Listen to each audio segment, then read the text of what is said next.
Hello students, मेरा नाम है राजीव। मैं आप लोगों के लिए क्लास 10 सीबीएसई बोर्ड के सेकंड टर्म के मैथ सब्जेक्ट से रिलेटेड इंपॉर्टेंट क्वेश्चन की सीरीज लेकर आया हूँ।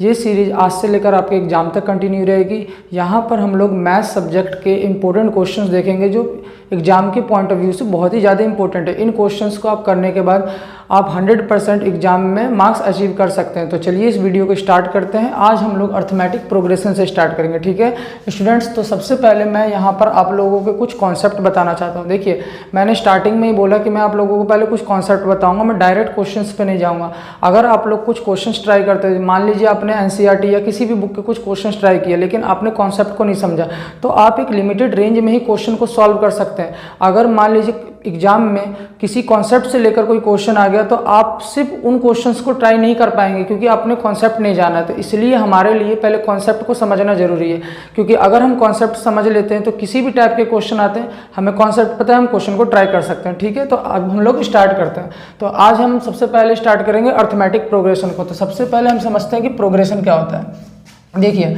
प्रोग्रेशन, अगर मैं प्रोग्रेशन की बात करूं तो प्रोग्रेशन क्या होता है। प्रोग्रेशन एक हमारा सीरीज है। क्या है? सीरीज, या हम इसे कह सकते हैं सीक्वेंस। एक ऐसा सीक्वेंस है जिसमें जो नंबर्स जो अरेंज होते हैं वो एक सिस्टमैटिक वे में अरेंज होते हैं। अब सिस्टमैटिक वे मतलब कि जो नंबर्स एक दूसरे को फॉलो करते हैं उनके बीच एक पर्टिकुलर पैटर्न होता है। पर्टिकुलर पैटर्न जैसे कि अगर मैंने यहाँ पे 3 लिखा, ठीक है, 3 के बाद मैं यहाँ पे 7 लिखता हूँ, 7 के बाद यहाँ पे मैं 15 लिखता हूँ, 15 के बाद मैं यहाँ पे 31 लिखता हूँ। तो यहाँ पर इस प्रोग्रेशन में जो नंबर्स अरेंज है वो एक पर्टिकुलर पैटर्न को फॉलो कर रहे हैं। जैसे यहाँ पर आप देख सकते हैं 3 3 2 जा 6 प्लस 1 तो 7 है, 7 2 जा 14 प्लस 1 तो क्या है हमारा 15 है, और 15 2 जा 30 प्लस 1 तो क्या है 31 है, ठीक है। तो यहाँ पर आप देख रहे हैं कि जो नंबर्स अरेंज है वो एक पर्टिकुलर पैटर्न के अकॉर्डिंग फॉलो हो रहे हैं, ठीक है। तो इस तरीके से कोई सीरीज, एक ऐसी सीरीज जहां पर जो नंबर्स होते हैं वो एक दूसरे को एक पर्टिकुलर पैटर्न के अकॉर्डिंग कंटिन्यूसली फॉलो करते हैं, वो हमारा क्या कहलाता है? प्रोग्रेशन या सीक्वेंस कहलाता है। लेकिन यही सीक्वेंस या यही प्रोग्रेशन हमारा अर्थमेटिक कब कहलाएगा? अगर इस प्रोग्रेशन में किन्हीं भी दो कॉन्जिक्यूटिव टर्म के बीच का डिफरेंस अगर कांस्टेंट वैल्यू दे रहा है, आपको क्या दे रहा है? कांस्टेंट वैल्यू दे रहा है। जैसे यहाँ पर देखिए, प्रोग्रेशन तो है, ये सिस्टमैटिक एक वे को फॉलो कर रहा है, एक पर्टिकुलर अरेंजमेंट को फॉलो कर रहा है। लेकिन अगर मैं यहाँ पे डिफरेंस देखूँ तो यहाँ पे डिफरेंस कितना है? 4 है। यहाँ पे डिफरेंस देखो तो कितना है? 8 का। और यहाँ पे डिफरेंस देखो तो यहाँ पे कितना है? 16 का डिफरेंस है। तो एक ऐसा सीक्वेंस, एक ऐसा प्रोग्रेशन जहाँ पर नंबर्स एक दूसरे को एक ऐसे मैनर में फॉलो कर रहे हो कि किसी भी दो कॉन्जिक्यूटिव टर्म्स का अगर आप डिफरेंस निकालते हैं तो वो एक कांस्टेंट वैल्यू देता है या इक्वल वैल्यू देता है, ठीक है। जैसे देखिए, एक सिंपल एग्जांपल लेते हैं। जैसे मान लीजिए मैंने 2 लिया, 2 के बाद मैंने 4 लिया, फिर मैंने 6 लिया, उसके बाद मैंने 8 लिया और डॉट डॉट डॉट, ये हमारा है, ठीक है। यहाँ पर भी नंबर्स अरेंज है, ये भी एक प्रोग्रेशन। अभी हम स्टार्टिंग में से प्रोग्रेशन क्या क्या चल रहे हैं, सीक्वेंस आप कह सकते हैं। लेकिन ये एक ऐसा सीक्वेंस है जहां पर जो नंबर एक दूसरे को जिस पर्टिकुलर पैटर्न के अकॉर्डिंग फॉलो कर रहे हैं वो इस मैनर में फॉलो कर रहे हैं कि अगर हम किसी भी दो कॉन्जिक्यूटिव टर्म्स का डिफरेंस ले, जैसे यहाँ पे 2 का डिफरेंस है, यहाँ पे भी अगर हम डिफरेंस ले तो 2 का डिफरेंस है, यहाँ पे भी अगर हम डिफरेंस ले तो किसका डिफरेंस है? 2 का डिफरेंस है। तो एक ऐसा प्रोग्रेशन, एक ऐसा सीक्वेंस जहाँ पे किन्हीं भी दो कॉन्जिक्यूटिव टर्म के बीच का जो डिफरेंस है वो इक्वल आता हो, यानी कांस्टेंट वैल्यू देता हो, वो हमारा ऐसा सीक्वेंस या ऐसा प्रोग्रेशन हमारा क्या कहलाएगा? एपी कहलाएगा। देयरफॉर दिस सीरीज और दिस सीक्वेंस और this progression is an AP, ये हमारा एपी है, but this is only progression, ये हमारा सिर्फ क्या है? प्रोग्रेशन है, ठीक है। तो आपको प्रोग्रेशन में और अर्थमेटिक प्रोग्रेशन में डिफरेंस समझ में आएगा। अर्थमेटिक प्रोग्रेशन में जो सीक्वेंस होता है, यानी जो नंबर्स अरेंज होते हैं वो इस पर्टिकुलर मैनर में अरेंज होते हैं कि किन्हीं भी दो कॉन्जिक्यूटिव टर्म के बीच का जो डिफरेंस रहता है वो क्या होता है? कांस्टेंट वैल्यू होता है। लेकिन प्रोग्रेशन में क्या होता है? जो नंबर्स अरेंज होते हैं वो किसी भी पर्टिकुलर पैटर्न के अकॉर्डिंग अरेंज हो सकते हैं, जैसे आप यहाँ पे देख रहे होंगे। आप लोगों को ये क्लियर हुआ? चलिए अब हम लोग एक प्रोग्रेशन लेते हैं, ठीक है। तो हमने यहाँ पे एक बहुत इंपॉर्टेंट पॉइंट नोटिस किया। हमने क्या नोटिस किया कि किसी भी प्रोग्रेशन के अर्थमेटिक प्रोग्रेशन होने के लिए ये जरूरी है कि उनके टर्म्स के बीच का जो डिफरेंस है, यानी दो कॉन्जिक्यूटिव टर्म्स के बीच का जो डिफरेंस है वो क्या आना चाहिए? इक्वल आना चाहिए। अब हम एक जनरल फॉर्म लेते हैं। तो मैंने एक प्रोग्रेशन लिया, अभी स्टार्टिंग में मैं प्रोग्रेशन कह के चल रहा हूँ इसे, ठीक है। तो हमने प्रोग्रेशन लिया। देखिए, एक बार मुझे पता है आप लोग ये पढ़ चुके होंगे, लेकिन आप लोगों को मैं इसलिए दोबारा ये समझा रहा हूँ क्योंकि कोई भी चीज़ अगर स्टार्टिंग से होती है तो वो ज़्यादा समझ में आती है। लेकिन अगर मैं 20 से स्टार्ट करूँ, मैं भी चाहूँ तो 20 से क्वेश्चन डायरेक्ट स्टार्ट कर सकता हूँ। लेकिन अगर आप 15 मिनट ये चीज़ों को देखकर समझ लेंगे तो शायद आपकी पूरी बुक बहुत आराम से हो जाएगी। तो देखिए, प्रोग्रेशन, हम एक अभी प्रोग्रेशन लेके चल रहे हैं इस तरीके से A1 A2 A3। अब अगर ये प्रोग्रेशन हमारा AP है, एक और हमने टर्म ले लिया A4। अगर ये प्रोग्रेशन हमारा AP है तो इस प्रोग्रेशन के AP होने के लिए क्या नेसेसरी है कि इनके दो कॉन्जिक्यूटिव टर्म के बीच का जो डिफरेंस है वो क्या आना चाहिए, इक्वल होना चाहिए। तो हम पहला डिफरेंस निकालते हैं D1 अगर हम निकालेंगे तो A2 माइनस A1। ठीक है, एक चीज़ ध्यान रखें कि जो हमारा प्रोग्रेशन है वो जहाँ से स्टार्ट होकर जिस डायरेक्शन में वो कंटिन्यू कर रहा है, तो हम जब डिफरेंस निकालते तो वो जिस डायरेक्शन में कंटिन्यू कर रहा होता है उस डायरेक्शन की तरफ से लेते हैं। जैसे ये यहाँ से स्टार्ट हुआ लेकिन किस डायरेक्शन में कंटिन्यू कर रहा है, इस डायरेक्शन में कंटिन्यू कर रहा है, तो हम उल्टा यानी इधर से हम इसका डिफरेंस लेंगे, ना कि इसमें से इसे माइनस करेंगे। अगर मान लीजिए ये AP इधर से कंटिन्यू कर रहा होता तो यहाँ से अगर कंटिन्यू कर रहा होता और इसकी डायरेक्शन इधर होती तो इसमें से हम इस वाले टर्म को क्या करते, माइनस करते डिफरेंस निकालने के लिए। तो ये हमने डिफरेंस निकाला, इसे हम कॉमन डिफरेंस भी कह सकते हैं, कोई प्रॉब्लम नहीं है। ठीक है, तो D1 हमने निकाला। फिर अगर हम D2 निकालें, A3 माइनस हमने A2 निकाला, और इसी तरह से हमने D3 निकाला, A4 minus A3।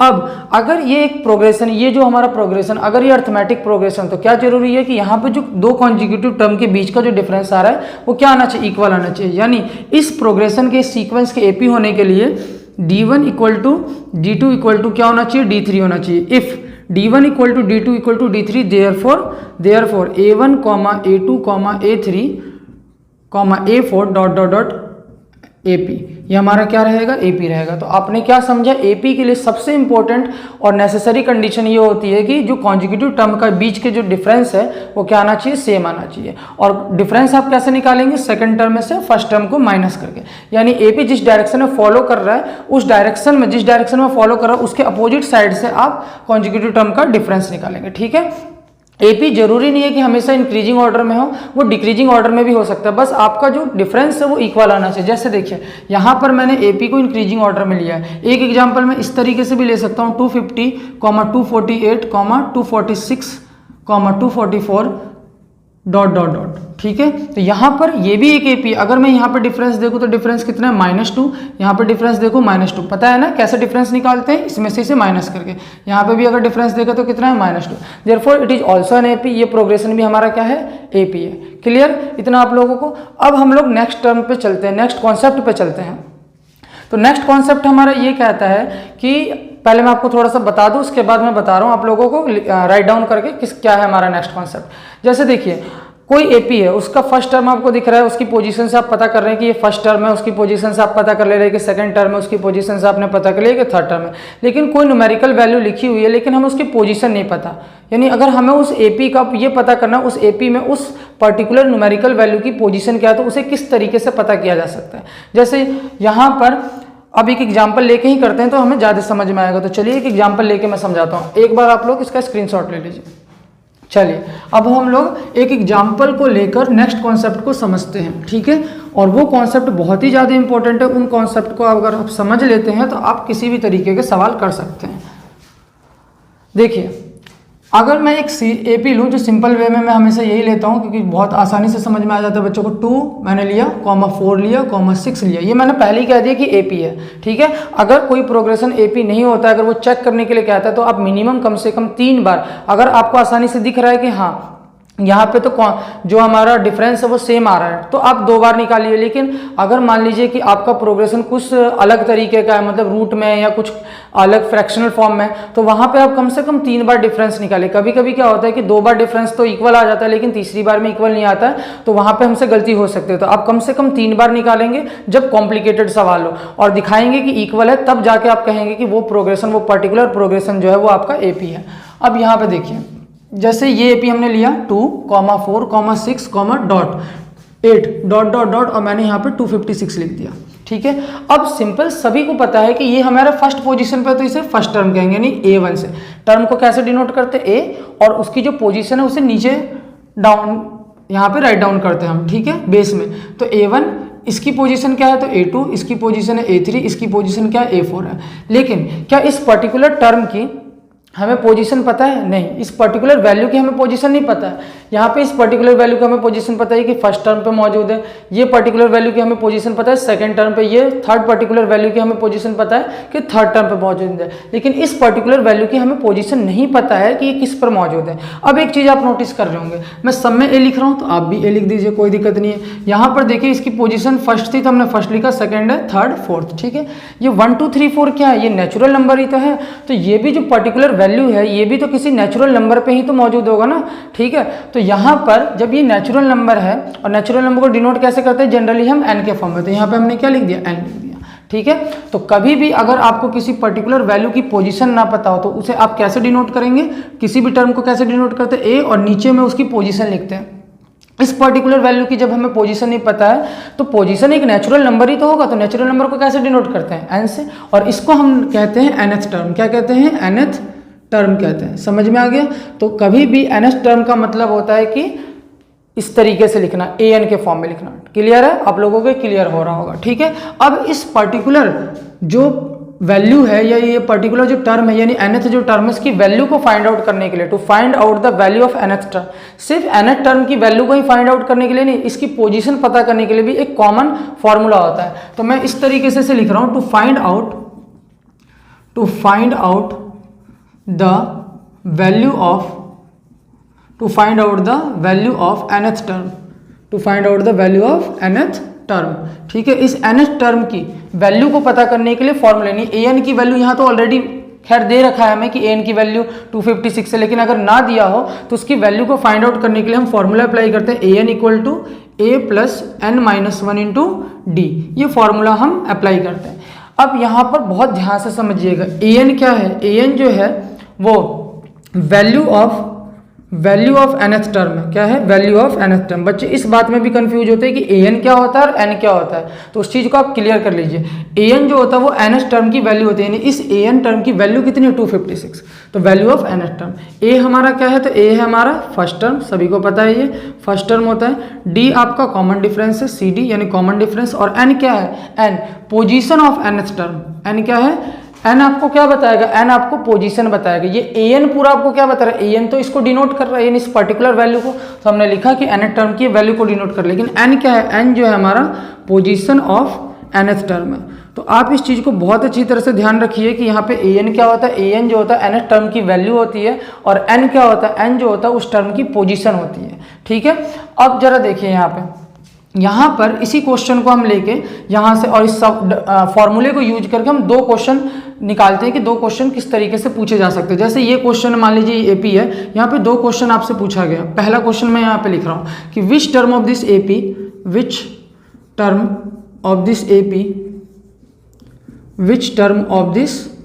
AP is 256। इस एपी का कौन सा टर्म 256 है, इस एपी का कौन सा टर्म 256 है। यानी हमें ये तो पता है कि फर्स्ट टर्म पे है, ये सेकंड है, थर्ड, इसका तो हमें नहीं पता, तो हमने वही पूछा है कि ये एपी का कौन सा टर्म है। यानी उस टर्म वैल्यू तो हमें पता है लेकिन पोजीशन नहीं पता, यानी पोजीशन नहीं पता तो हमें फाइंड आउट क्या करना है, एन को फाइंड आउट करना है। किसे फाइंड आउट करना है, एन को। क्लियर है। इस फॉर्मूले के थ्रू आप वैल्यू भी पता कर सकते हैं और पोजीशन भी पता कर सकते हैं। तो क्या पता करना है, पोजीशन। दूसरा मैं इसे ऐसे भी लिख सकता हूँ कि how many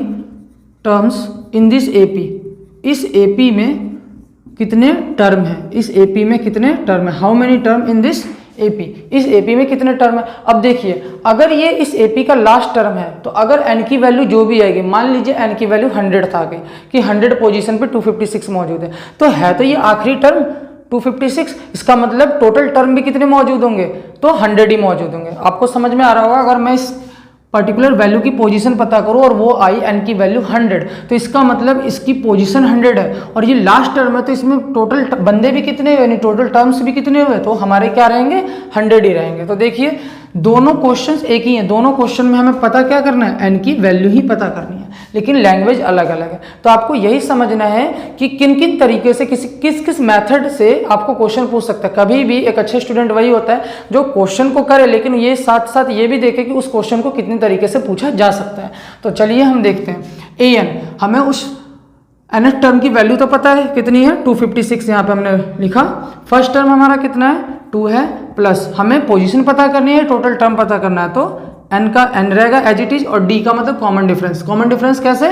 second term minus first term, तो 2, ठीक है। 256 और ये 2 इस साइड आ गया और n माइनस 1 इंटू 2, ठीक है। यहाँ पर 254 equal to n minus 1 into 2 से कैंसिल आउट करेंगे, 2 1 जा 2, 2 2 जा 4, 2 7 जा 14, 127 प्लस 1, तो ये हमारा कितना हो गया? 128। यानी 256 इस प्रोग्रेशन या इस अर्थमेटिक प्रोग्रेशन का कौन सा टर्म है?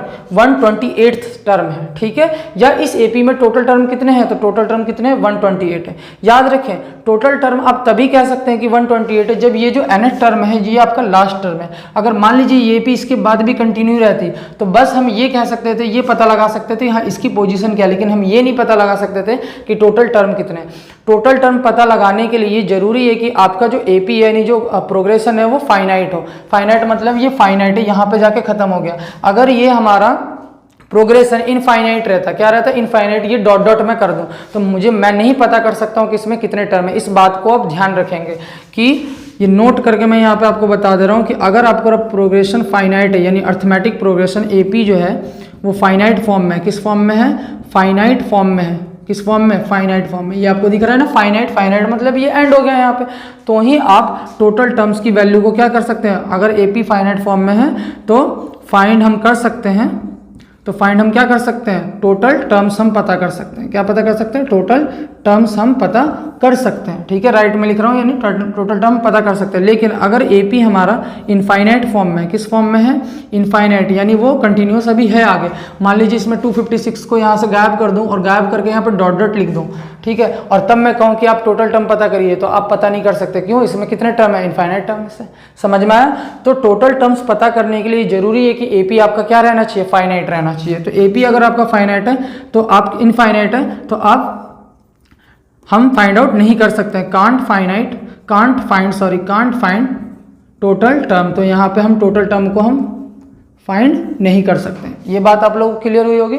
तो हमने क्या समझा? हमने ये समझा कि एपी अगर है उसका हमें फर्स्ट टर्म, सेकंड टर्म या थर्ड टर्म दिया हुआ और कोई पर्टिकुलर ऐसी वैल्यू जिसकी हमें पोजीशन नहीं पता, तो उस पर्टिकुलर वैल्यू की पोजीशन पता करने के लिए एक फॉर्मूला होता है जिसे हम, और उस पर्टिकुलर वैल्यू को हम कहते क्या है? तो हम उसे कहेंगे nth टर्म कहेंगे। क्यों? क्योंकि कोई भी टर्म जो होता है वो एक नेचुरल नंबर होता है। First position, second position, third position, तो ये भी तो एक नेचुरल नंबर होगा। ए से डिनोट करते हैं और n यानी नेचुरल नंबर, तो n हमने लिख दिया।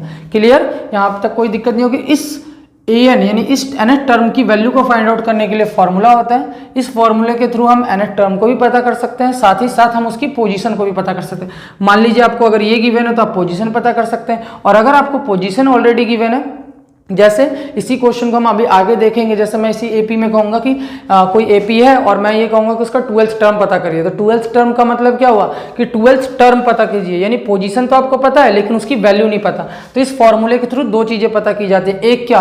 nth टर्म की वैल्यू पता की जाती है, और साथ ही साथ अगर आपको ऑलरेडी nth टर्म की वैल्यू पता है तो आप उसकी पोजीशन पता कर सकते हैं। तो अगर पोजीशन पता है तो वैल्यू पता कर सकते हैं, और अगर वैल्यू पता है तो आप क्या पता कर सकते हैं? पोजीशन पता कर सकते हैं, ठीक है। तो एक बार आप इसका स्क्रीनशॉट ले लीजिए।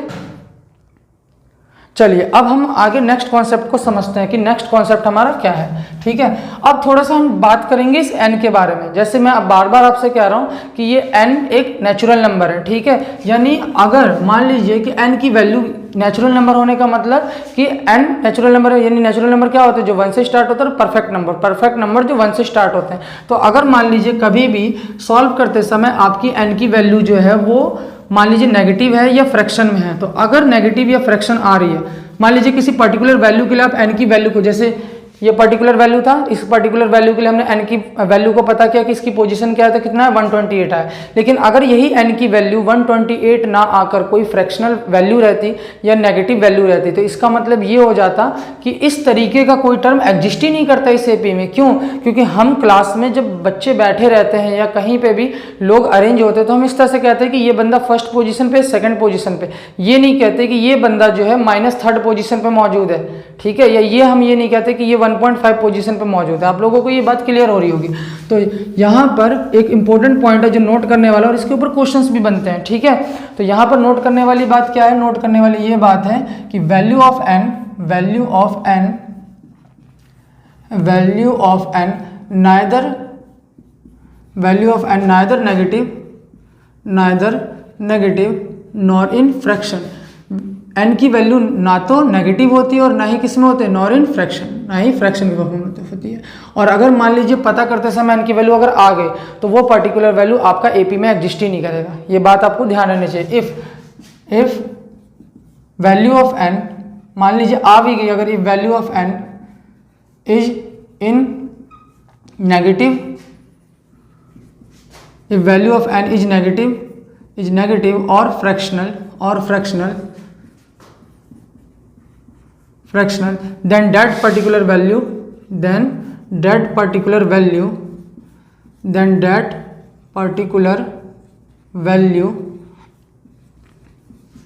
not exist in this AP। इस कॉन्सेप्ट पे हम लोग सवाल भी करेंगे, not exist in AP। Clear है? यानी n की वैल्यू कभी भी अगर आपकी फ्रैक्शनल आती है या अगर n की वैल्यू आपकी नेगेटिव आती है तो इसका मतलब ये होता है कि वो वैल्यू आपकी एपी में एग्जिस्ट नहीं करेंगे। ठीक है, ये आपको कॉन्सेप्ट क्लियर हो गया। चलिए नेक्स्ट कॉन्सेप्ट की बात करते हैं। कुछ क्वेश्चन इस तरीके के भी आते हैं, इसलिए मैं पहले आपको कॉन्सेप्ट बता रहा हूँ। एक बार आपने कॉन्सेप्ट के लिए क्वेश्चन तो यूं हो जाएंगे आपसे। ठीक है, तो नेक्स्ट कॉन्सेप्ट हमारा ये था कि अगर किसी एपी के 3 कॉन्जिक्यूटिव टर्म्स लेने हो, इस तरीके के क्वेश्चन आते हैं, या 4 कॉन्जिक्यूटिव टर्म्स लेने हो, 5 कॉन्जिक्यूटिव टर्म्स लेने हो, तो किस तरह से लेते हैं। तो 3 कॉन्जिक्यूटिव टर्म्स अगर हमें लेने हो, कॉन्जिक्यूटिव टर्म्स मतलब वो एपी में हो, वो तीनों टर्म एपी में हो और कंटिन्यूअस है, यानी कॉन्जिक्यूटिव है, लगातार हो। ठीक है, कॉन्जिक्यूटिव का मतलब क्या होता है, लगातार। तो 3 consecutive term of an AP. अगर हमें एपी के 3 कॉन्जिक्यूटिव टर्म लेने हैं तो वो क्या होता है हमारे a minus D A plus D. अगर आप यहाँ पर कॉमन डिफरेंस निकालेंगे, एपी के लिए हमने क्या पढ़ रखा है, एपी के लिए हमने ये पढ़ रखा है कि कॉमन डिफरेंस हमारा क्या आना चाहिए, इक्वल आना चाहिए। अगर यहाँ पे आप कॉमन डिफरेंस निकालेंगे तो कॉमन डिफरेंस इक्वल आएगा। ठीक है, नहीं तो आप चेक कर सकते हैं। इसी तरह से अगर हम 4 कॉन्जिक्यूटिव टर्म्स की बात करें तो 4 consecutive terms of an AP क्या हो जाएगा, तो वो हो जाएगा हमारा a minus 3d a minus D a plus D a plus 3d। ठीक है, और इसी तरह से अगर हमें बात करें 5 कॉन्जिक्यूटिव टर्म्स की, तो 5 कॉन्जिक्यूटिव टर्म्स आपके हो जाएंगे a minus 2d a minus D a plus D a plus 2d। ठीक है, तो ये कुछ कॉन्सेप्ट है। अभी देखिए मैं आपको इस वीडियो में जो समझा रहा हूँ, मैं आपको n टर्म से रिलेटेड सवाल समझा रहा हूँ। ठीक है ना, मैं आपको अभी ये नहीं बता रहा सम के भी क्वेश्चन है, सम के कॉन्सेप्ट में अभी आपको नहीं बताऊंगा। सम के कॉन्सेप्ट जो है हम वो नेक्स्ट लेक्चर में देखेंगे। ठीक है, तो आप अभी इन कॉन्सेप्ट को क्लियर करके और क्वेश्चन हम लोग करेंगे, ट्राई करेंगे किस तरीके से होंगे। तो ये कॉन्सेप्ट थे हमारे। तो क्या क्या कॉन्सेप्ट आपने देखा कि किसी प्रोग्रेशन का मतलब होता है हम उतनी बातें डिटेल में नहीं जाएंगे क्योंकि मैंने आपको बता दिया। तो हम सीधे सीधे मुद्दे पे आते हैं कि किसी प्रोग्रेशन के लिए एपी उसका होने के लिए, अर्थमेटिक प्रोग्रेशन होने के लिए क्या जरूरी है कि नहीं 2 कॉन्जिक्यूटिव टर्म के बीच का डिफरेंस क्या होना चाहिए, इक्वल होना चाहिए। दूसरी चीज, अगर किसी एपी में कोई पर्टिकुलर वैल्यू और उसकी पोजीशन हमें नहीं पता तो उस पोजीशन को पता करने के लिए हमारे पास एक फॉर्मूला होता है और उस पर्टिकुलर, पहली बात उस पोजीशन को हम कहेंगे क्या, तो क्या कहेंगे, nth टर्म कहेंगे। और उस nth टर्म की वैल्यू या पोजीशन को पता करने के लिए हमारे पास एक फॉर्मूला होता है nth टर्म का, जो कि होता है an equal to a plus n minus 1 into d. इस फॉर्मूले के थ्रू हम क्या पता कर सकते हैं, इस फॉर्मूले के थ्रू हम लोग क्या पता कर सकते हैं, इस फॉर्मूले के थ्रू हम एक तो उस टर्म की पोजीशन पता कर सकते हैं और साथ ही साथ उस टर्म की nth टर्म की हम वैल्यू को भी फाइंड आउट कर सकते हैं। फिर हमने ये देखा कि n की वैल्यू जो है वो ना तो नेगेटिव में होनी चाहिए और ना ही किस में होनी चाहिए, फ्रैक्शनल। n की वैल्यू एक परफेक्ट नेचुरल नंबर रहना चाहिए। ठीक है, अगर मान लीजिए कि n की वैल्यू आपकी किसी पर्टिकुलर वैल्यू के लिए आप चेक करें कि हाँ ये पर्टिकुलर वैल्यू एग्जिस्ट करता है कि नहीं करता है, और n की वैल्यू आपकी फ्रैक्शन या नेगेटिव में आ गई, तो उस तरीके का कोई भी वैल्यू आपकी एपी में एग्जिस्ट नहीं करेगा। उसके बाद हम कॉन्जिक्यूटिव टर्म्स देख रहे हैं कि अगर 3 कॉन्जिक्यूटिव टर्म्स लेने हो तो a minus D a plus D, और 4 लेने हो तो a minus 3d a minus D a plus D. Sorry, मैंने यहाँ पे 5 टर्म्स ले लिए हैं, तो यहाँ पे गलत मैंने लिख दिया a minus 3d a minus D, और ये रहेगा हमारा a प्लस डी रहेगा। ठीक है, और a प्लस 3d। और 5th जब हम लेते हैं तो a minus 2d a minus D a plus D और a प्लस 2d रहेगा। ठीक है, तो आप लोग एक बार इसका स्क्रीनशॉट ले लीजिए। चलिए बच्चों, अब हमने जिन कॉन्सेप्ट को जाना है उन क्वेश्चंस के ऊपर हम लोग अब कुछ सम्स को ट्राई करते हैं। तो पहला हमारा यहाँ पे न्यूमेरिकल जो है वो सम्स जो है हमारा वो ये है कि the nth term of a sequence is 3n minus 2, is this sequence an A P. क्या ये सीक्वेंस एक AP है? देखिए सीक्वेंस का तो आपको nth टर्म दे रखा है जो सीक्वेंस है हमारा वो एक सीक्वेंस, मैंने बताया था सीक्वेंस क्या होता है, कोई जो पर्टिकुलर पैटर्न को क्या करे, फॉलो करे, लेकिन एपी होने के लिए दो कॉन्जिक्यूटिव टर्म के बीच का डिफरेंस क्या आना चाहिए, इक्वल आना चाहिए। तो वही आपको यहाँ पे दे रखा है कि किसी सीक्वेंस का nth टर्म आपको ये दे रखा है 3n-2 और ये पूछा गया क्या ये एक एपी है। ये जो 3n-2 आप देख रहे हैं ना, ये आपको इस तरीके से भी लिखा हुआ जा सकता है कि किसी सीक्वेंस का जो जनरल फॉर्म है क्या है, जनरल टर्म कह सकते हैं, जनरल फॉर्म कह सकते हैं, वो इस फॉर्म में है। तो आप ध्यान रखें ये वर्ड भी आपको न्यूमेरिकल में देखने को मिल सकता है, सवालों में देखने को मिल सकता है कि किसी सीक्वेंस का जो nth टर्म है उसका जनरल टर्म क्या है, 3n-2 है, या जनरल फॉर्म ये है, तो क्या वो एपी है या नहीं है। तो चलिए हम देखते हैं। जैसे हमने यहाँ पे देखा कि जो सीक्वेंस का हमें जनरल टर्म दिया हुआ है, यानी nth टर्म जो दे रखा है वो किस फॉर्म में, nth टर्म को कैसे डिनोट करते हैं आपको पता है, nth टर्म को इस तरीके से डिनोट करते हैं, an इक्वल टू क्या दे रखा है 3n-2, तो हमने लिखा an इक्वल टू 3n-2। ठीक है, अब देखिए किसी भी सीक्वेंस का जब हमें nth टर्म या जनरल टर्म दिया हो तो उससे हमें बहुत फायदे होते हैं कि अगर कभी भी हमें nth टर्म या जनरल टर्म इस तरीके से दे रखा है तो हम उस पूरी एपी को फाइंड आउट कर सकते हैं। कैसे पता कर सकते हैं, जनरल टर्म या nth टर्म देने का मतलब है कि n की वैल्यू नेचुरल नंबर होती है, n की वैल्यू आप 1 से लेकर कुछ जहाँ तक भी आपको पुट करना है वहाँ तक पुट करके आप टर्म्स को पता कर सकते हैं कि टर्म आपके क्या क्या रहेंगे। तो जैसे देखिए अगर मैं यहाँ पे n की वैल्यू को 1 पुट करता हूँ, क्या पुट करता हूँ 1, तो मुझे फर्स्ट टर्म मिलेगा, फर्स्ट टर्म क्या मिलेगा 3 × 3 और 3 में से 2 क्या हमारा क्या होगा 1। ठीक है, n की वैल्यू को अगर मैं 2 पुट करता हूँ तो n की वैल्यू को 2 पुट करने पर a2 मुझे कितना मिलेगा 3 × 2 = 6, 6 - 2 4। n की वैल्यू अगर मैं 3 पुट करता हूँ तो n की वैल्यू 3 पुट करने पर हमें a3 क्या मिलेगा 3 × 3 = 9 - 2 तो 7। तो यहाँ पर इस सीक्वेंस के nth टर्म के होने की वजह से या जनरल टर्म होने की वजह से बहुत फायदे हैं, हम किसी भी टर्म को हम यहाँ पे क्या कर सकते हैं, पता लगा सकते हैं। तो ये बहुत ही एक इंपॉर्टेंट चीज़ होती है कि अगर आपको किसी प्रोग्रेशन का या किसी एपी का, अगर मान लीजिए ये अभी तो एपी हमें चेक करना है, लेकिन किसी भी क्वेश्चन में अगर एपी है वो पहले से और उसका हमें जनरल nth टर्म या जनरल टर्म दे रखा है तो आप उस एपी को निकाल सकते हैं। कैसे निकाल सकते हैं, ध्यान रखिए, कॉन्सेप्ट को ध्यान रखिए। तो आप कैसे निकाल सकते हैं, n की वैल्यू को 1 2 3 4 पुट करके। अब यहाँ पे देखिए हमने ये टर्म्स निकाले, एक और टर्म हम निकाल लेते हैं, a4 हमने निकाला था, n = 4 पुट करके हम a4 निकालते थे। a4 अगर हम निकालें तो a4 हमारा 3 × 4 = 12, 12 - 2 तो कितना हो जाएगा 12 - 2 तो कितना हो जाएगा 10 हो जाएगा। ठीक है, अब ये हमारा प्रोग्रेशन बन के आया, नहीं सीक्वेंस बन गया, तो सीक्वेंस हमारा क्या बन के आया 1, 4, 7, 10 ... अब हमें चेक करना है कि एपी है या नहीं है। तो एपी आप लोग यहाँ चेक कर सकते हैं, कैसे, डिफरेंस निकालेंगे। पहला डिफरेंस 4 - 1 पता है ना किस तरह से निकालते हैं, डिफरेंस निकालेंगे कितना आएगा 3, दूसरा डिफरेंस निकालेंगे इसी तरह से 7 - 4 तो कितना आएगा 3 आएगा। तो यहाँ आप देख रहे हैं, आगे मैं नहीं कर रहा हूँ, आगे आप लोग कर लीजिएगा। यहाँ पर आप लोग देख रहे हैं कि डिफरेंस क्या आएगा, सेम आएगा हर बार। डिफरेंस कितना आएगा d1 यानी d2 और इसी तरह से d3 सब आपस में इक्वल आएंगे, जो कि आएगा 3 के इक्वल। इसका मतलब इस सीक्वेंस का यानी इस प्रोग्रेशन का जो डिफरेंस है, कॉमन डिफरेंस है, वो क्या आ रहा है, इक्वल आ रहा है। क्या आ रहा है, इक्वल आ रहा है। इसका मतलब कि ये प्रोग्रेशन हमारा क्या है, एक एपी है। देयरफॉर हम इस तरह से लिखेंगे 1, 4, 7, 10 ... इट इज एन एपी। ये क्या है हमारा, ये जो सीक्वेंस है ये इट इज एन एपी है, ये एपी फॉर्म बना रहा है। क्लियर है आप लोगों को। तो ध्यान रखिए, कभी भी सीक्वेंस का nth टर्म में जनरल फॉर्म दे रखा है तो उससे आप टर्म्स को पता कर लीजिए। अगर वो एपी पूछ रहा है तो आप एपी चेक करने के लिए डिफरेंस को निकालिए और देख लीजिए। ठीक है, तो आप एक बार इसका स्क्रीनशॉट ले लीजिए, उसके बाद हम नेक्स्ट क्वेश्चन को करेंगे। चलिए अब हम लोग नेक्स्ट क्वेश्चन को करते हैं। नेक्स्ट क्वेश्चन है हमारा कि आपको नेक्स्ट क्वेश्चन में बहुत सारे पार्ट्स भी दिख रहे होंगे। नेक्स्ट क्वेश्चन में मैंने एक एपी सिंगल एपी दिया है जो कि है 21, 18, 15 ... -81 और मैंने इससे काफ़ी सारे क्वेश्चन पूछे हैं। जितने भी तरीके के क्वेश्चन पूछे जा सकते हैं किसी एपी से वो मैंने सारे यहाँ पे आपको नोट डाउन कर दिए हैं। देखिए अगर आप इस सवाल को समझते तो आप इस तरीके के 6 सवालों को समझ लेंगे इस कॉन्सेप्ट के। इसलिए मैं कह रहा हूँ कि आप कॉन्सेप्ट पे ध्यान दीजिए। एक बार आपने कॉन्सेप्ट समझ लिया, आपके लिए 6 टाइप के सवाल आराम से सॉल्व हो सकते हैं। तो एपी क्या है, सबसे पहले हम एपी लिख लेते हैं, उसके बाद हम देखेंगे कि क्वेश्चन हमसे क्या क्या पूछा गया है। एपी हमारा 21, 18, 15 ...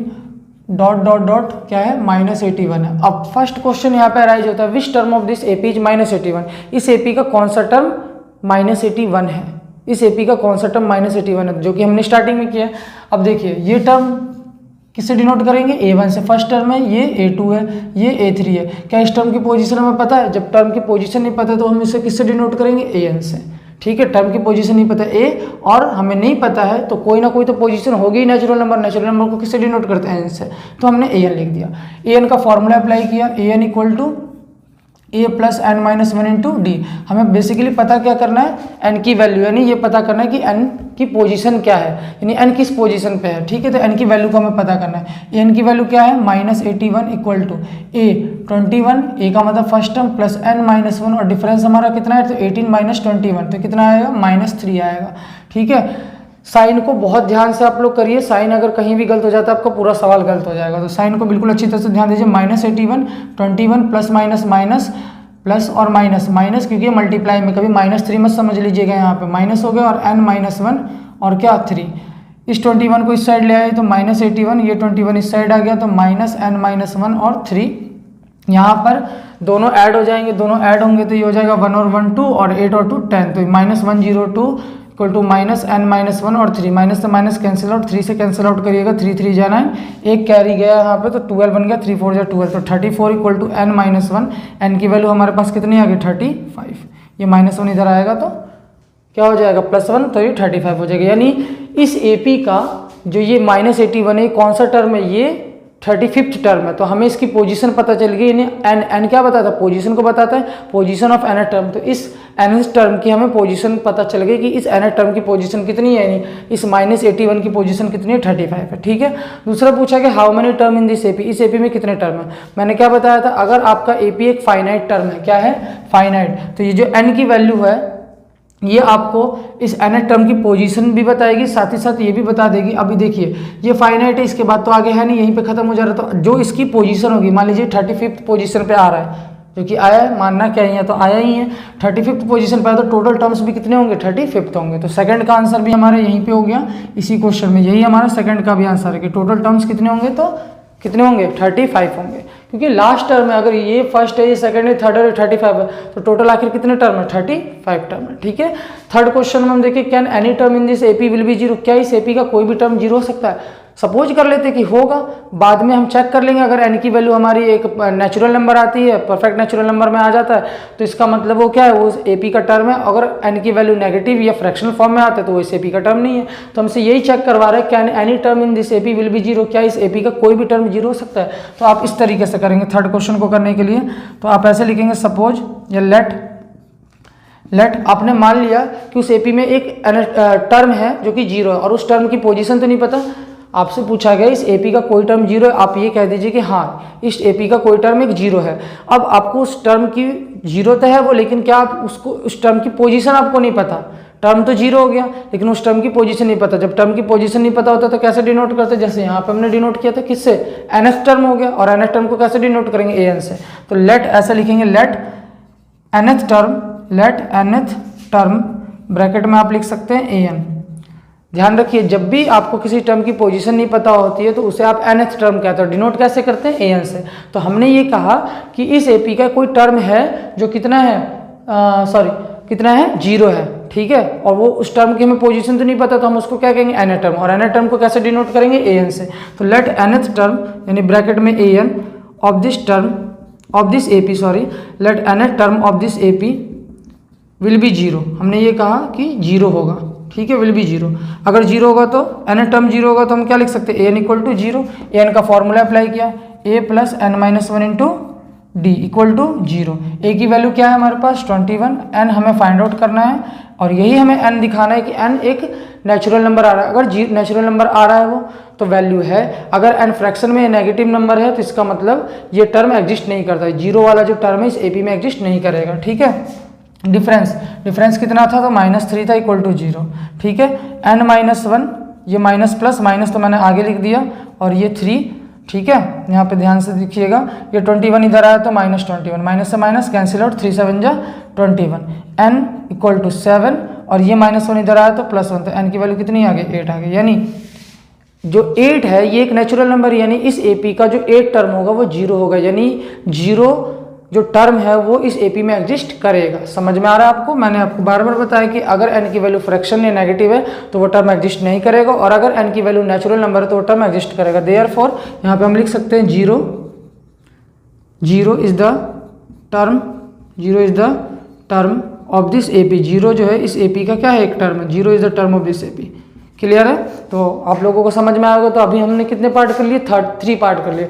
फोर्थ पार्ट को भी मैं यहीं पे समझा रहा हूँ, आप लोग देखिए। फोर्थ पार्ट में बोला गया find 12th term of this AP। इस बार आपको इसी AP का 12th टर्म पता करना है। तो पोजीशन तो आपको पता है, मैंने क्या बताया था, जो an वाला फॉर्मूला होता है उससे एक तो पोजीशन पता करते हैं और दूसरा कि nth टर्म की वैल्यू पता करते हैं। इस बार हमें पोजीशन पता है और बोल रहा है कि उस टर्म इस बार हमें पोजीशन पता है, 12th टर्म यानी पोजीशन पता है, और उस टर्म की वैल्यू पता करना है, यानी nth टर्म की वैल्यू को पता करना है। आपको पता है nth टर्म की वैल्यू के लिए फॉर्मूला क्या अप्लाई करते हैं, an = a + n-1 × d।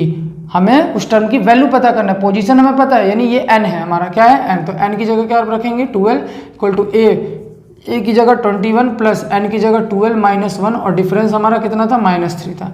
a12 = 21 ± और 12 में से 1 गए 11, 11 3 = 33। ठीक है, सब्ट्रैक्ट करेंगे तो कितना आएगा, सब्ट्रैक्ट करेंगे तो 9 और 3 12, तो कितना आया, -12। तो इस AP का जो 12th टर्म होगा वो कितना होगा, -12 होगा। समझ में आ रहा है? हमने क्या क्वेश्चन पूछा गया था, इस AP का हमें 12th टर्म पता करना था। 12th टर्म का मतलब हमें जो पोजीशन है टर्म की वो तो पता है कि 12 है, लेकिन उसकी वैल्यू नहीं पता। किसी भी nth टर्म, अब हमें वैल्यू तो पता नहीं है, तो वैल्यू अगर पता करनी है किसी भी टर्म की, देखिए 12th टर्म क्या है, ये nth टर्म ही तो है। ये 12, 13, 15, 16, 17 या जो भी नंबर दे दे XYZ, ठीक है। अगर वो देता है आपको कि इसका 3rd टर्म या 7th टर्म, या अभी आपको सब में भी आएगा, अभी मैं कंडीशन वाले सवाल कराऊंगा वहाँ पे भी आएगा कि 5th टर्म इतना है, ठीक है, 8th टर्म इतना है, तो क्यों कंफ्यूज आप होते हो कि क्या करना है। अब ये सोचो कि जो 8 या 5 टर्म कह रहा है, 5th टर्म कह रहा है या 16th टर्म कह रहा है, ये है तो नेचुरल नंबर ही, और नेचुरल नंबर है तो इसका मतलब an है, और an का फॉर्मूला आप जानते हो कि an यानी nth टर्म का फॉर्मूला अप्लाई करना है। कोई भी नंबर है तो नेचुरल नंबर ही नहीं देगा, 5th टर्म या 8th टर्म जो देगा। तो आपको ये समझ जाना है कि वो जो टर्म दे रहा है वो एक नेचुरल नंबर है, नेचुरल नंबर है यानी nth टर्म है, तो nth टर्म के लिए फॉर्मूला अप्लाई कर दीजिए। ठीक है। 5th question, check whether -150 is a term of this AP और नॉट। कह रहा है कि इस AP का कोई टर्म क्या -150 है, चेक कीजिए। बिल्कुल सेम टू सेम इस तरीके से, ये आप लोग खुद करेंगे ट्राई। ठीक है ना, जैसे यहाँ पे हमने चेक किया कि क्या 0 इस AP का टर्म है, तो हाँ 0 इस AP का टर्म है। क्यों, n की वैल्यू कितनी आई थी, 8 आई थी, n की वैल्यू कितनी थी, 8 थी। अब इसी तरीके से अगर -150 इस AP का टर्म है तो बिल्कुल एज इट इज यहाँ की तरह करेंगे, लिखेंगे लेट nth टर्म यानी an of this AP will B -150।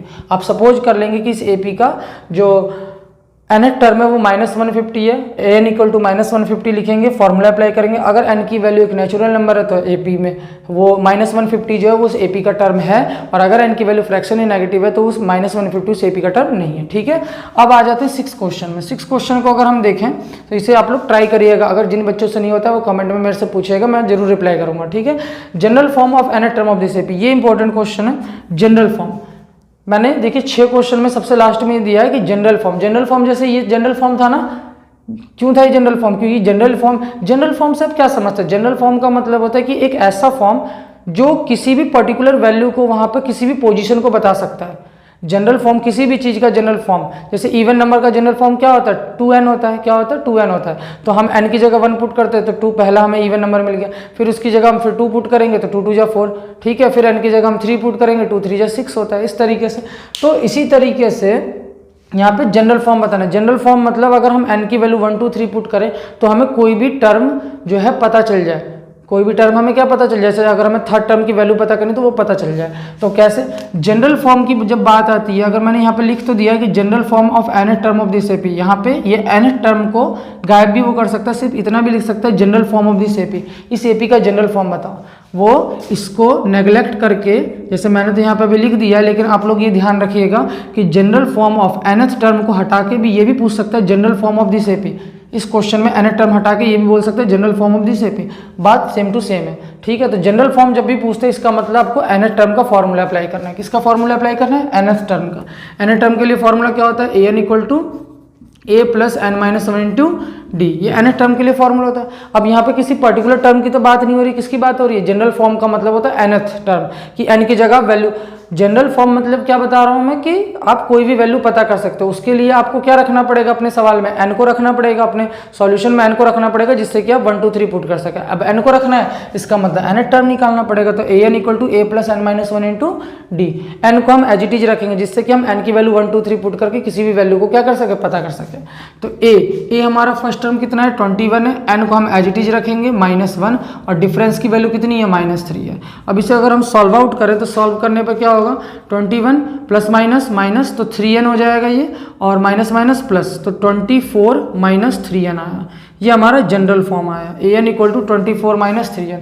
अब देखिए यहाँ से आप समझने की कोशिश करिए, अगर मैं n की वैल्यू 1 पुट करता हूँ, क्या पुट करता हूँ 1, तो 3 1 जा 3, 24 माइनस 3 तो 24 माइनस 3 कितना होगा 21, मिल गया पहला टर्म। अगर n की वैल्यू मैं 2 पुट करता हूँ तो 3 2 जा 6, 24 माइनस 6 तो कितना आ जाएगा 18 आ जाएगा।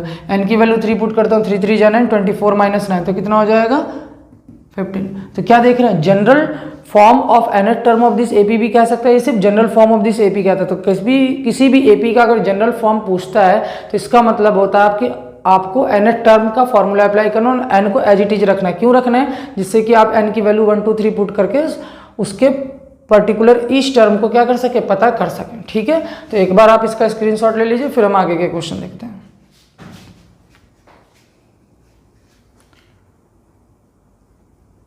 चलिए अब हम लोग इसे रफ करके नेक्स्ट आगे क्वेश्चन देखते हैं। तो आप लोगों में समझ में आया होगा, और इन चीज़ों को आप लोग ज़्यादा से ज़्यादा रिवीजन करिए, जितना ज़्यादा आप रिवीजन करेंगे उतनी अच्छी तरह से आपको समझ में आएगा। और आप लोग जब मैं ये सवाल कर रहा हूँ तो आप लोग कैलकुलेशन पे भी फोकस करिए, साथ ही साथ कॉन्सेप्ट, क्योंकि कॉन्सेप्ट को समझना जरूरी है। अगर हमने एक कॉन्सेप्ट को जान रखा तो देखिए एक ही सवाल में कितने तरीके से पूछा जा सकता है, 6 तरीके से पूछा जा सकता है। ठीक है, इसलिए मैं आपको कहता हूँ कि कॉन्सेप्ट समझना जरूरी है। जो बंदा कॉन्सेप्ट समझता है उसे पता चल जाता है कि किसी सवाल को किन किन तरीके से पूछा जा सकता है। ठीक है, सवाल वही रहते हैं, बस उनका पूछने का जो तरीका होता है, मेथड होता है, वो अलग हो जाता है और बच्चे कंफ्यूज हो जाते हैं इतने में ही। अब हम थर्ड क्वेश्चन में आते हैं। थर्ड क्वेश्चन में आपको दिख रहा होगा कि मैंने लिखा है यहाँ पे एक चीज़ यहाँ पे और लिखनी थी, ये एपी में है, ये जो सीरीज है ना ये किस में है, एपी में। ठीक है, तो 2 ब्लैंक यहाँ पे डैश है और फिर 26 है, और ये एपी में है, किस में है, एपी में, किस में, एपी में। और हमें ये सेकेंड टर्म यानी बीच का टर्म पता करना है। 2 तरीके हैं करने के, किसी भी तरीके से आप कर सकते हैं। देखिए ये क्या आपका फर्स्ट टर्म है, a1 है, ये आपका क्या है, a2 होगा, और ये क्या होगा आपका a3 होगा।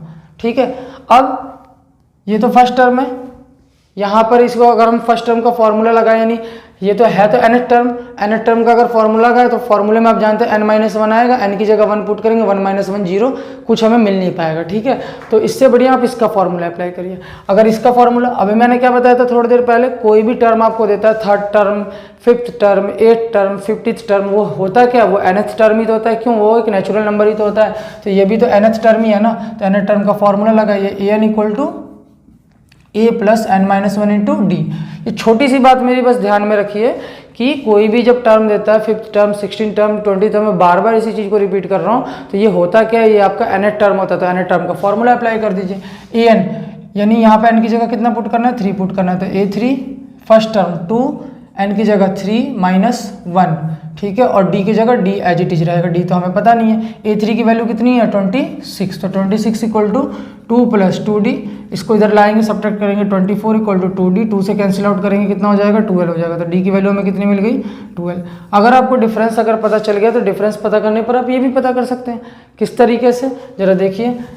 सेकंड टर्म है ना, सेकंड टर्म के लिए फिर वही nth टर्म का फॉर्मूला लगा दीजिए। कई तरीके करने के, मैं इस तरीके से यहाँ पर अभी समझा रहा हूँ आपको। फिर से वही an equal to a plus n-1d, तो आपको a2 निकालना है। तो a2 के लिए फॉर्मूला क्या बनेगा, अब थोड़ा सा शॉर्ट करते हैं चीज़ों को, ठीक है, बार बार हम इसको फॉर्मूला नहीं लिखेंगे। तो आप देख रहे हैं कि जो भी टर्म होता है यहाँ पर एक माइनस होता है। अगर a2 है तो a तो रहेगा ही, और n-1 का मतलब 2 - 1, तो कितना हो जाएगा d। जैसे अगर मैं यहाँ पे एक छोटी सी बात समझाता हूँ, a7 मुझे लिखना है, a7 कितना होगा, तो a और n-1 यानी 7 - 1 यानी 6d। तो जो भी यहाँ पे लिखा रहता है, जो भी यहाँ पे टर्म की पोजीशन होती है, उसमें से एक माइनस करके आप यहाँ पे लिख दीजिए, इक्वेशन बन जाएगा आपका। तो a2 हमें निकालना था, तो a2 कितना हो जाएगा a प्लस d, 2 - 1 तो 1, और 1 को लिखते नहीं है, तो इस तरह से a प्लस d, ठीक है। a की वैल्यू हमें पता है 2 और d की वैल्यू कितनी है 12 है, तो कितना हो गया 14 हो गया। क्लियर है। कुछ लोग इस तरीके से भी कर सकते हैं। आपको डिफरेंस ये पता चल चुका है कि डिफरेंस कितना है। अब आपको पता है कि डिफरेंस एपी है, तो डिफरेंस क्या रहेगा, इक्वल रहेगा। डिफरेंस अगर इक्वल रहेगा तो हम इसे ऐसे भी लिख सकते हैं। दूसरा मेथड ये हो गया a2 minus a1 equal to, हम ऐसे भी लिख सकते हैं a3 माइनस a2 लिख सकते हैं। अरे डिफरेंस, यहाँ का डिफरेंस और यहाँ का डिफरेंस क्या रहेगा, इक्वल ही तो रहेगा। क्यों, एपी है, एपी में कॉमन डिफरेंस क्या रहता है, इक्वल। तो यहाँ का डिफरेंस मैंने निकाला a2 माइनस a1 करके, और यहाँ का डिफरेंस a3 माइनस a2 करके। a2 हमें फाइंड आउट करना है, ठीक है। यहाँ पर डिफरेंस निकालने का कोई फायदा ही नहीं हुआ हमें, ठीक है। और A1 की वैल्यू कितनी है, A1 तो हमें दे रखा है 2, A3 26 है, A2 हमें पता लगाना है। A2 इधर आ गया तो 2 A2 और 26 और प्लस 2 तो कितना हो गया 28 हो गया, 2 A2 कैंसिल आउट तो कितना हो गया 14, तो A2 की वैल्यू कितनी होगी 14 होगी। अब आप देख लीजिए आपको कौन सा शॉर्ट पड़ रहा है, यहाँ पे आपको D की वैल्यू को फाइंड आउट करना पड़ा, उसके बाद करना पड़ेगा, यहाँ पे बिना D की वैल्यू फाइंड आउट किए आप कर सकते हैं, ठीक है। तो किसी भी मेथड को आप यूज करके इस सवाल को कर सकते हैं। तो एक बार आप स्क्रीनशॉट ले लीजिए, ठीक है। देखिए हमेशा कॉन्सेप्ट ध्यान रखिए, अभी मैंने बोला AP है तो कॉमन डिफरेंस इक्वल रहेगा, मैंने कॉमन डिफरेंस इक्वल कर दिया, ठीक है। चलिए नोट करिए इसे, स्क्रीनशॉट ले लीजिए। चलिए अब हम फोर्थ क्वेश्चन की बात करते हैं। फोर्थ क्वेश्चन में भी देखिए मैंने 3-4 बातें लिखी है कि AD A3 A4, और यहाँ पे मैं एक बहुत ही इंपॉर्टेंट चीज़ बताने वाला हूँ जो आगे कंडीशंस वाले सवाल में आपको यूज होंगे। अब जो मैं लाइन बोलूँगा उस चीज़ को आप लोग बिल्कुल दिमाग में अच्छी तरह से स्टोर कर लेंगे, ये नहीं कि मैंने बोला और आप लोगों ने सुन के तुरंत निकाल दिया उसे, ठीक है। ध्यान से समझिए, कभी भी किसी AP का फर्स्ट टर्म को छोड़कर, किसी भी AP के फर्स्ट टर्म को छोड़कर एक्सेप्ट फर्स्ट टर्म, कोई भी उस AP के किसी भी 2 टर्म की वैल्यू आपको दे रखे तो आप उन दोनों टर्म से 2 इक्वेशन बनाइए, उन दोनों इक्वेशन को सॉल्व करके A और D की वैल्यू को फाइंड आउट कीजिए। जैसे ही हमें A और D की वैल्यू मिलती है तो हमें सब कुछ मिल जाता है। सब कुछ का मतलब जो क्वेश्चन में पूछा, जितना भी जो भी पूछेगा वो सारी वैल्यू हम बता सकते हैं।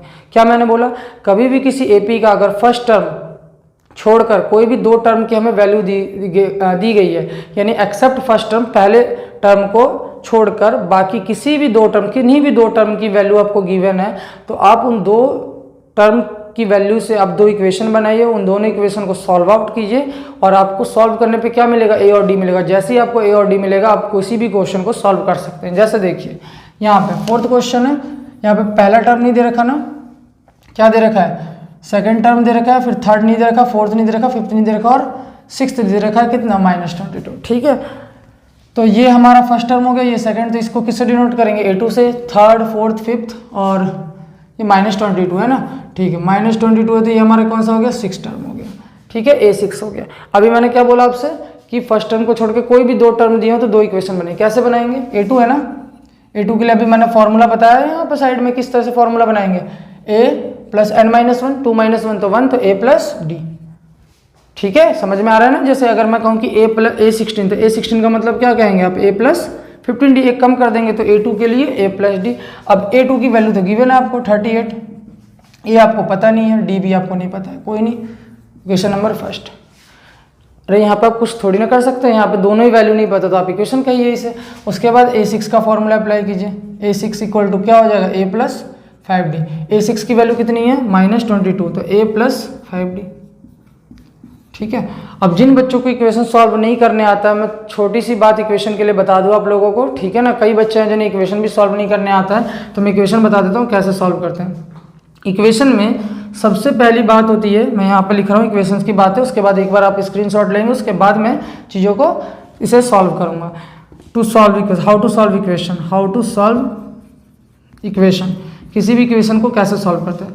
सबसे पहले आप ये देखें कि कोई भी वेरिएबल सेम है या नहीं है, कोई भी वेरिएबल सेम है या नहीं, यानी इक्वल वेरिएबल है या नहीं है, ठीक है ना।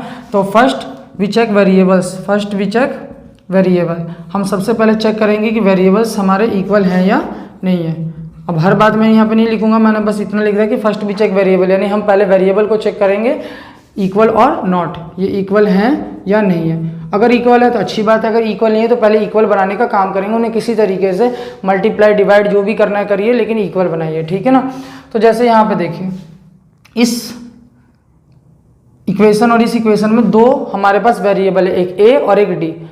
D तो यहाँ पे इक्वल नहीं है, यहाँ पे 1D और यहाँ पे कितने 5D है, लेकिन यहाँ पर देखिए A है और यहाँ पे भी A है, वेरिएबल हमें मिल गए इक्वल।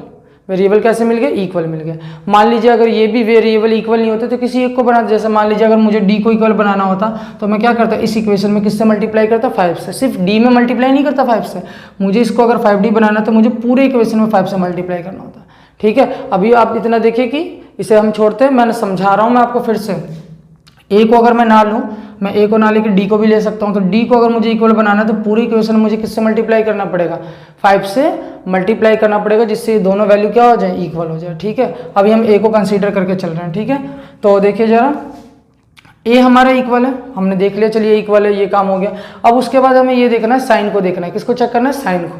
अगर मान लीजिए फर्स्ट इक्वेशन जो है, जो हमने वेरिएबल देखा कि जो सेम है, जो हमें वेरिएबल मिल गया, जो सेम वेरिएबल दोनों इक्वेशन में है, जो सेम वेरिएबल हमें दोनों इक्वेशन में मिला, ठीक है, इक्वेशन फर्स्ट में और इक्वेशन सेकंड में, इक्वेशन फर्स्ट और इक्वेशन सेकंड में जो वेरिएबल हमें सेम मिला है, अगर पहले में भी वो प्लस में, दूसरे में भी वो प्लस में, या पहले में भी अगर वो माइनस में, दूसरे में भी माइनस में, एक तो ये कंडीशन बनी।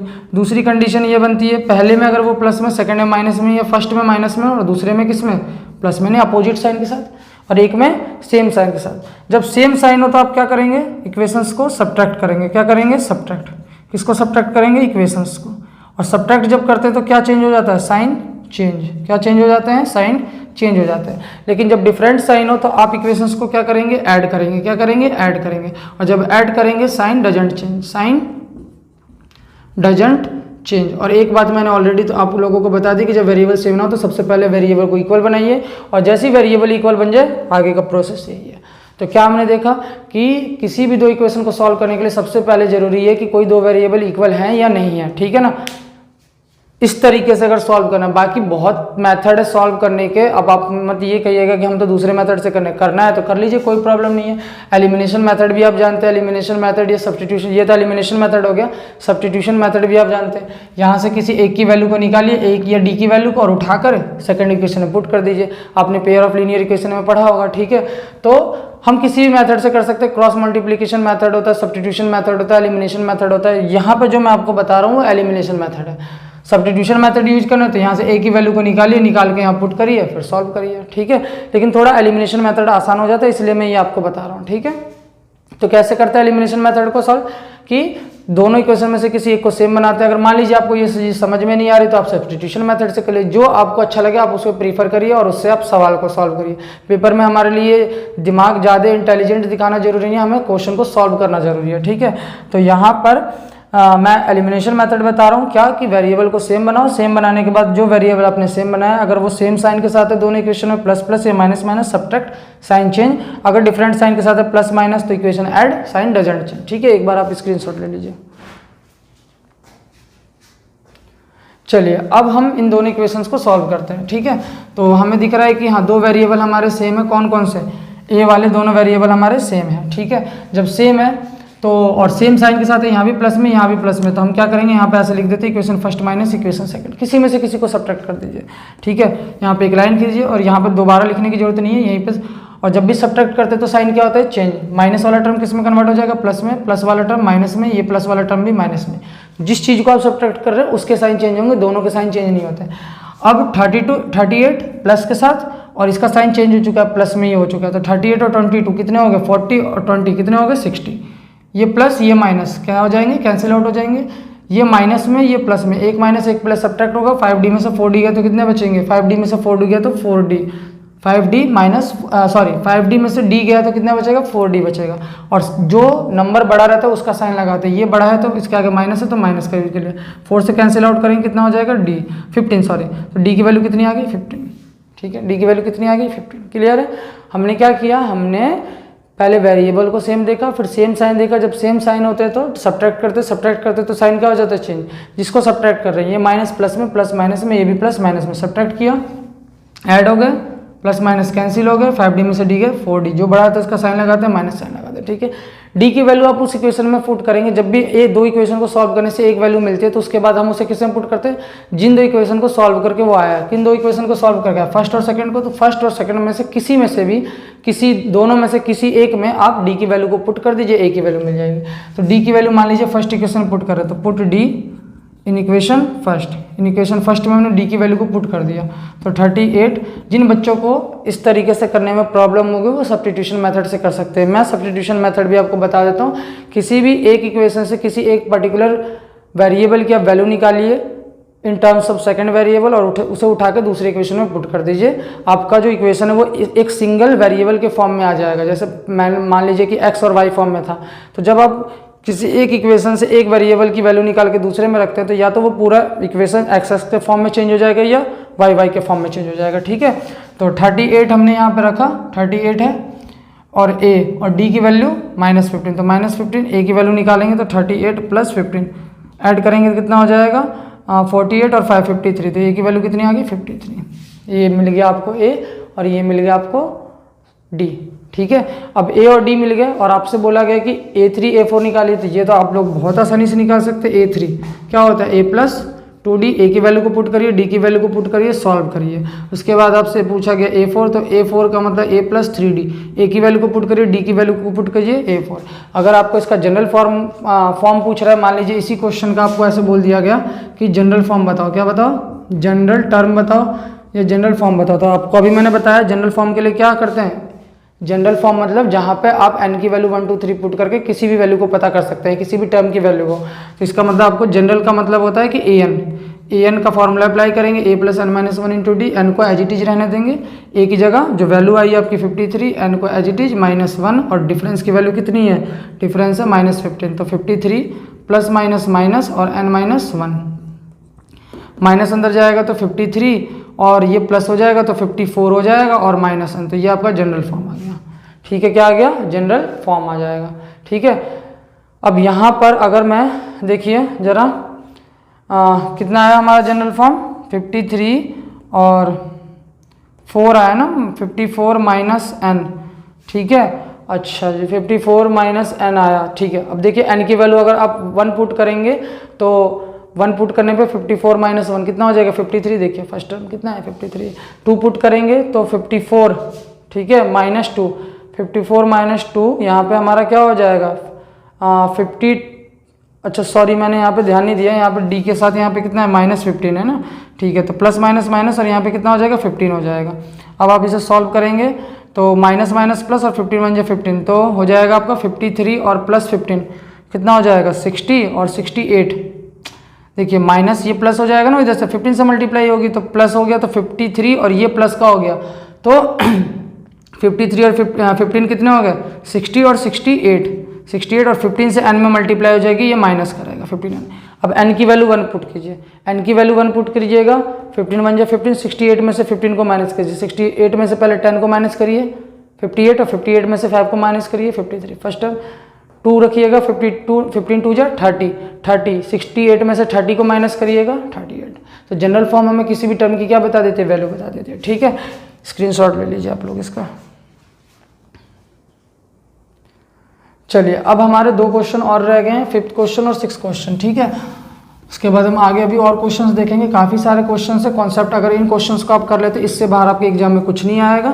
ठीक है, तो और इससे इसके ऊपर आ जाएगा। अब ये आप लोग सोचिएगा बिल्कुल एज इट इज क्वेश्चन आ जाता है, ऐसा तो पॉसिबल है नहीं, लेकिन अगर आप लोगों को कॉन्सेप्ट पता है तो आप लोग बिल्कुल 100% मैं गारंटी ले रहा हूँ कि आप लोग क्वेश्चन कर दीजिएगा। ठीक है, अब 5th क्वेश्चन को देखिए।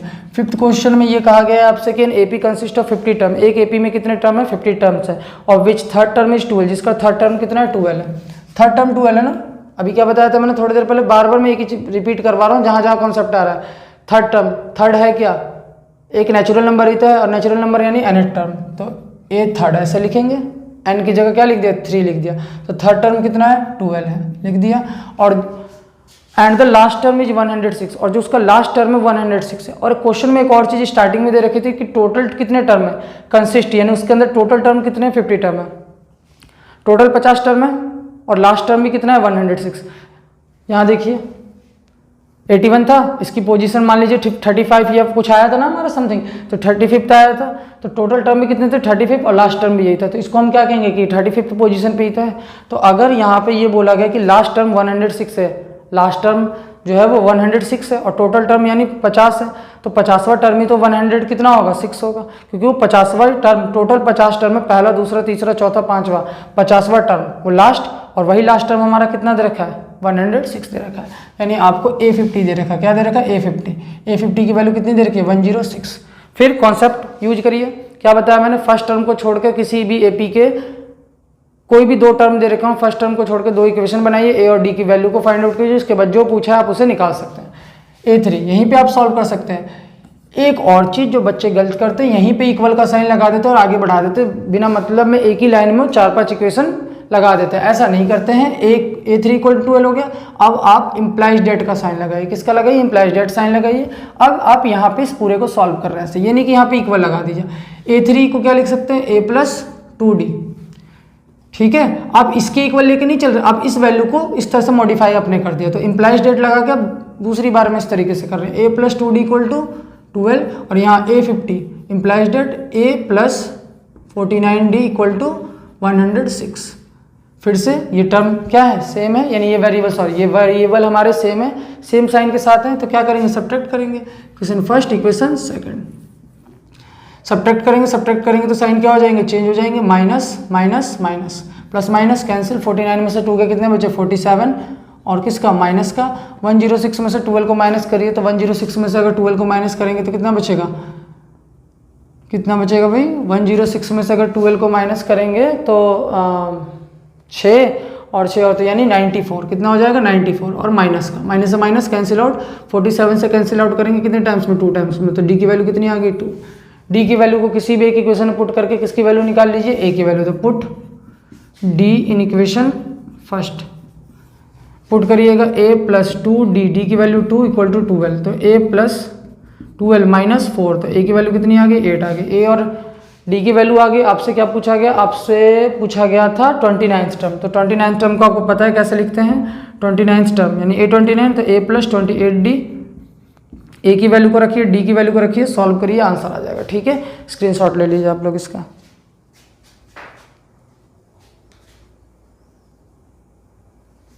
चलिए अब हमारा लास्ट क्वेश्चन एक और रह रहा है, तो उसको देखते हैं। लास्ट अभी नहीं है, मतलब अभी तो दोबारा मैं यहाँ पे क्वेश्चंस आपको करवाऊंगा आगे भी। इस सीरीज का लास्ट क्वेश्चन है ये 6 क्वेश्चन। तो ठीक है, 6 क्वेश्चन को हम लोग देखते हैं क्या है। The 17th term of an AP. अब कंडीशन बेस्ड क्वेश्चन आ रहे हैं। कंडीशन बेस्ड क्वेश्चन कुछ नहीं होता है, जनरल बातें होती हैं, आप लोग बस थोड़ा सा ध्यान दीजिएगा, समझ में आएगा, जैसा अभी तक आपको समझ में आ रहा है। The 17th term of an AP, किसी एपी का कौन सा टर्म, 17, तो A17। एक्सीड कह सकता है या मोर कह सकता है, ध्यान रखिए, एक्सीड या क्या कह सकता है, मोर कह सकता है। एक्सीड या मोर ज्यादा है, किससे ज्यादा है, इस 10th टर्म, उसके 10th टर्म से, बाई कितना, बाई का मतलब कितने के थ्रू ज्यादा है वो, तो 7 ज्यादा है। कितना ज्यादा है उससे, 7 मोर है, 7 एक्सीड है। यानी A17 का कंपैरिजन किससे किया जा रहा है, A10 से किया जा रहा है। एक चीज का कंपैरिजन दूसरे से किया जा रहा है। तो जब कंपैरिजन होता है तो एक बंदा इस साइड रहता है और दूसरा बंदा इस साइड रहता है। कंपैरिजन करते समय दोनों को एक तरफ थोड़ी ना रखते। कंपैरिजन को जब हम तौलते हैं किसी चीज को, तो एक तरफ एक तराजू में एक को रखते हैं, दूसरे तराजू में दूसरे को रखते हैं। तो इसी तरह से यहाँ पे 17 टर्म का कंपैरिजन किससे किया जा रहा है, 10th टर्म से। तो लिखने का पहले प्रोसेस समझ ले। बस आपको कंडीशन बेस्ड क्वेश्चन में सबसे इंपॉर्टेंट कॉन्सेप्ट ये है कि आपको लिखना आना चाहिए कि कैसे लिखते हैं, कंडीशन कैसे बनाते हैं। तो 17th टर्म जो है वो उसके 10th टर्म से कितना ज़्यादा है, 7 ज़्यादा। अब कई बच्चे कंफ्यूज हो जाते हैं कि 7 किधर जोड़ें। लैंग्वेज पढ़ने आता है ना आप लोगों को, समझिए 17th टर्म 10th टर्म से ज़्यादा है, 17th ज़्यादा है और 10th वाला टर्म क्या है, कम है।